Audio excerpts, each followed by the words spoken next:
Hey everyone, welcome back to the channel. Today we are diving into one of the biggest problems that photographers face whenever they're shooting in San Francisco City Hall, which is dealing with some big crowds. So if you've gone to City Hall on any given day, you know that there's always a bunch of weddings happening at the same time. There's quinceañeras getting their pictures taken. There's graduation photos. There's people who are just tourists who are going to visit.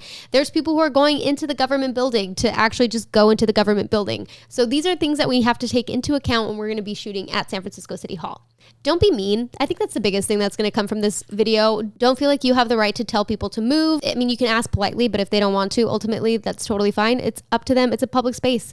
We are not spending any money shooting here. It is a free location to shoot at, and we want to keep it that way. So as photographers, let's make sure that we are cordial, that we're nice, we're polite, and that we aren't being mean and yelling at people. So now that you know that everybody has the right to be there, know that you're going to be shooting with a lot of people in your shot. It's kind of impossible when you are shooting in San Francisco City Hall to be shooting without anything in your background. So it's our job as photographers to know how to edit these people out. Now, if you're a photographer and you don't know how to edit people out, well, then this video is perfect for you because I'm going to be showing you 2 different ways that you can edit people out of your shots. This series is going to be called the Edit Lounge, where we can just chill and edit and you can see me editing in real time. The first way I'm going to show you guys is with just a quick fix using Generative Fill. If you are using any of the Adobe suite, this is what I'm going to be working on. So the Adobe suite, we're going to be using Camera Raw, but Adobe Lightroom also has some similar features with Generative Fill. The second option I'm going to be showing you guys is if it's just too complicated of a shot and we can't just get it done in Camera Raw or in Lightroom, we're going to be taking it into Photoshop. So let's just dive into it. So welcome to my little editing space. Here is my screen. I think this is going to be the easiest way to show you guys what I'm doing. Now, this is Adobe Bridge. I don't know how many of you guys use Adobe Bridge. I learned on Adobe Bridge and I love Adobe Bridge. I'm not a big fan of Lightroom for my own personal reasons. So basically, Adobe Bridge and Lightroom kind of go hand in hand. They're basically the same exact program, but there are a couple differences, mostly in aesthetics. I will say that Lightroom is a lot prettier and easier to follow, but I do prefer Camera Raw. So anyway, this is Camera Raw.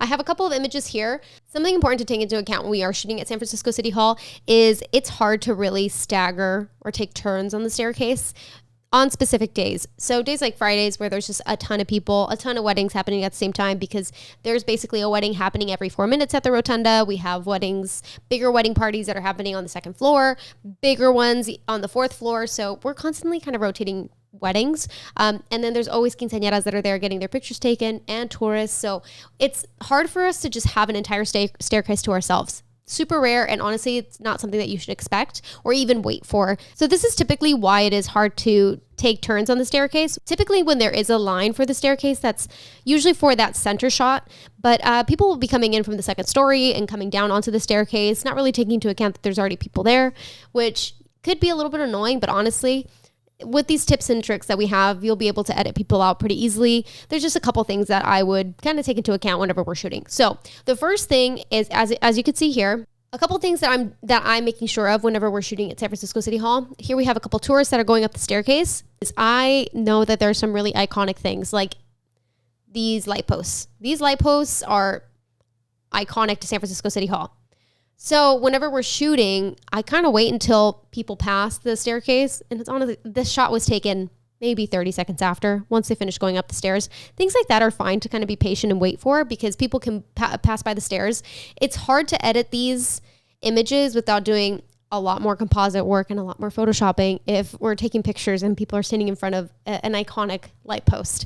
So if we just wait a little bit for people to walk up the stairs, let's just make sure that we keep those iconic things like light posts in shot so that we don't have to edit it out or we don't have to edit it back in. So that's my first piece of advice when we're shooting at City Hall without having to touch one piece of Photoshop or Generative Fill or anything, is just wait until people pass in a place where it's going to be easier to edit them out.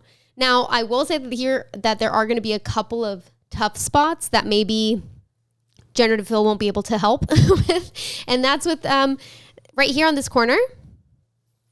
Right here on this corner, it might be a little bit hard to get the staircase to completely turn the way that it's supposed to. We have tips and tricks to do that once we take it into Photoshop, but I wanted to do a couple shots and see how it looks without having to take it into Photoshop. So that's something to keep in mind as well.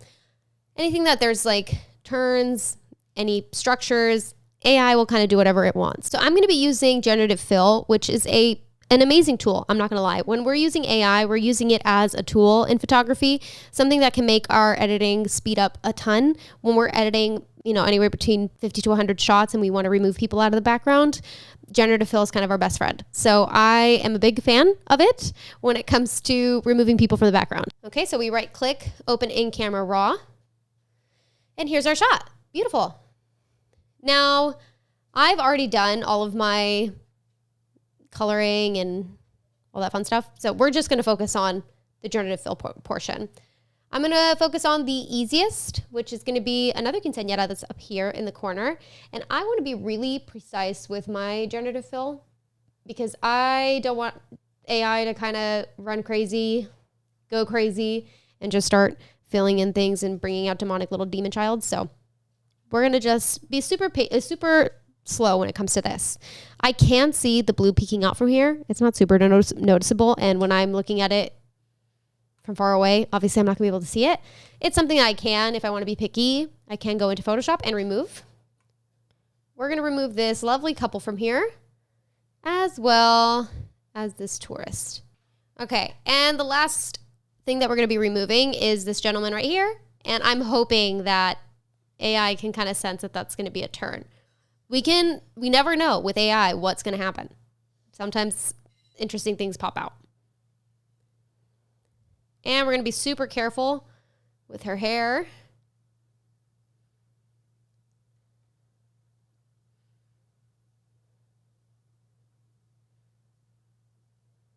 Okay. Let me make sure that there's nothing else.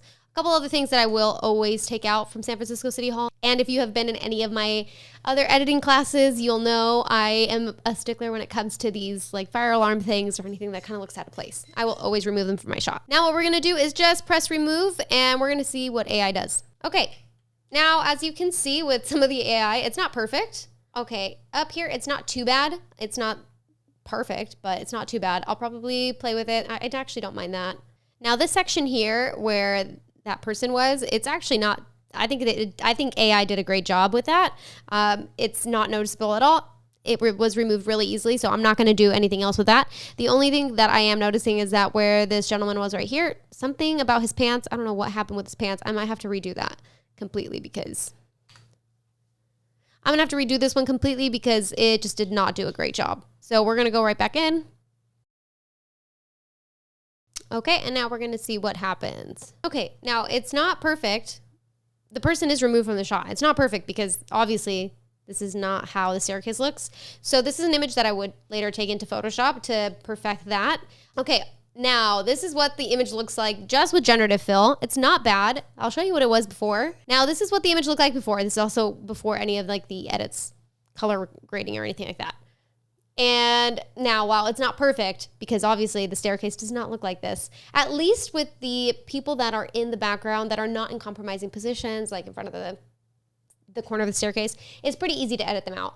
I would probably leave this person in, to be completely honest, and take this photo into Photoshop to do the next set of edits. Now, with this image, what I would do, because this gentleman is in a position where it's kind of hard to just generative fill him out. What I would do is now open up both images in Photoshop. And this is, honestly, does not take that long. We're going to do this and I'm going to show you guys how it's not going to take that long. I promise it's not going to take that long. This is a little bit of composite work, which I think is very important to do, especially when we're editing a lot of people out.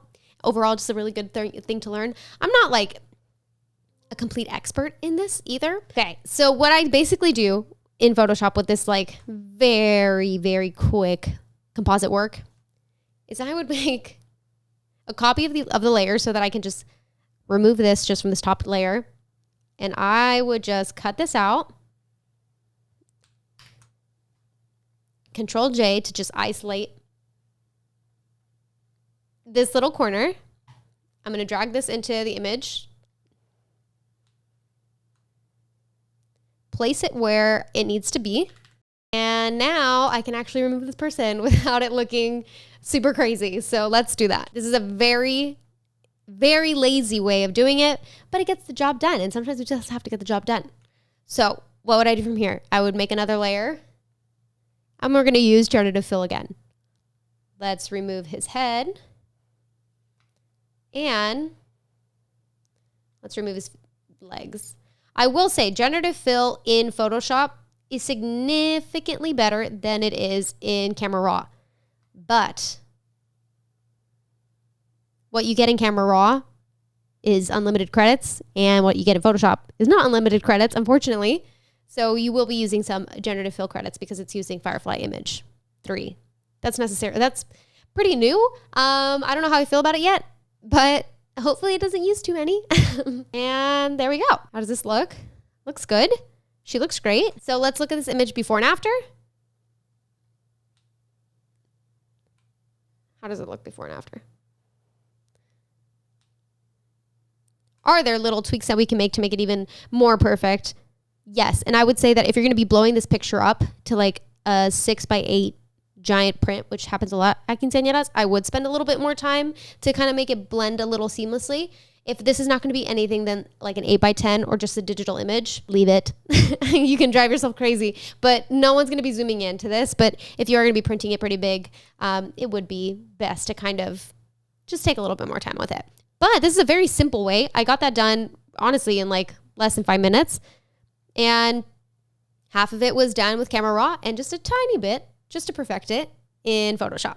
I think ultimately what my goal was with this video was to show people who are shooting at City Hall or who are shooting in touristy areas or just areas with a high traffic of people, you can shoot. Get a little creative when it comes to your angles. Just understand that like no matter how much you're waiting for people, everybody has access to that space and they're entitled to that space just as much as you are. And if you're lucky enough to get a group of photographers who are all shooting on the same day and take turns and you guys get the shot that you want and you're not there on a day where there's like 50 weddings going on and a bunch of other photo shoots happening where everybody's just kind of like, hey, we're going to be in each other's shots, work around me, edit me out. This is a good way for you to see how to do that. Just be polite and be nice. I was kind of triggered to make this video because last week I was told pretty rudely to move because I was on the staircase doing a shot and the photographer wanted to be the only person on the staircase, which is just unreasonable. It's a public building. It's a government building too, so people are walking up and down the stairs constantly. He was yelling at people to move out of his shot, to not walk behind his shot, and in all that time that he was wasting telling people what to do, could have gotten the shot, edited people out, and just know that that's just part of the gig of working at City Hall or working in a touristy place, and not yelling at people. So I didn't appreciate being yelled at, so this is my PSA to just be nice to people. Understand that we're all working under some like stressful conditions because there are so many people there. It's really overstimulating place because there is so much happening. You have live music in some cases, a bunch of kids, you have families, you yourself are trying to do a photo shoot. You're trying to work your best. So it can be a little overstimulating. So I am kind of like understanding when people get a little snappy, especially if I can tell that maybe they haven't shot here before or they're new to it. But ultimately, just be nice. And if in one case, like somebody's right behind your subject's head and you were the first one on the staircase, just ask like, hey, can I get a couple shots here? Can you give me 5 minutes? I'll do the same for you. And that is it for this episode of the Edit Lounge. I hope you enjoyed it. Hopefully it wasn't too crazy because I'm not much of a tutorial person. I just kind of wanted to show you how I edited things and how you can use generative fill as a tool. If you did, and you liked it, be sure to like the video and subscribe and leave a comment and be sure to follow along for more. I heard that there's like a little bell or something that you can click and you can get some notifications of when we're posting, which is once a week. So I hope to see you here next week. Thank you so much for watching. Bye.